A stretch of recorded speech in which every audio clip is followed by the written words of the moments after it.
If Atiku is not careful, El-Rufai will emerge as a political godfather for the North in 2027, because he's not going to talk for himself, but he will galvanize that support to make sure that, he gets his pound of flesh from this government.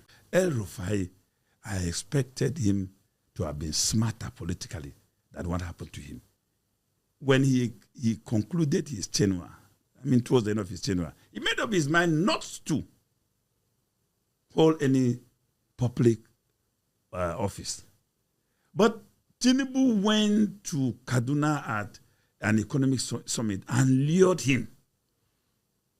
And El-Rufai knew that he is smarter than almost every other person. He knew himself well. He knew even his intrigues. He knew his controversial disposition. So he couldn't have given into that, because he was lured into so that he can be humiliated the way he did. And if I were in his shoes, even if today even Angel Gabriel is accompanying Tinubu to pacify me to serve in his government, I will not. You know why? If I dare make that mistake, they will nominate me, and then when they go to the National Assembly, they will raise security reports and declare me a terrorist. And that will be over. So El-Rufai made the greatest respect for the mistake which intelligent people shouldn't have done. He should have remained with his decision. And today, he could have had more strength to be able to fight this government. Different concentrics of mobilization against this government.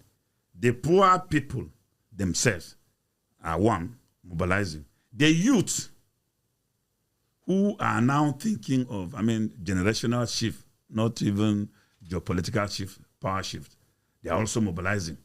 The politicians, who with their own interests, they're not even different. Most of Nigerian political elites are not different from these people.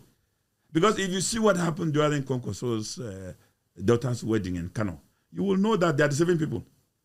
Because all of them congregated there. There was nothing like Christian Muslim. Even there were Islamic clerics dining and whining together. That's the political elite. So they are now trying to come up with something again, like what happened in 2015, to now eliminate this government, and we may even run the risks.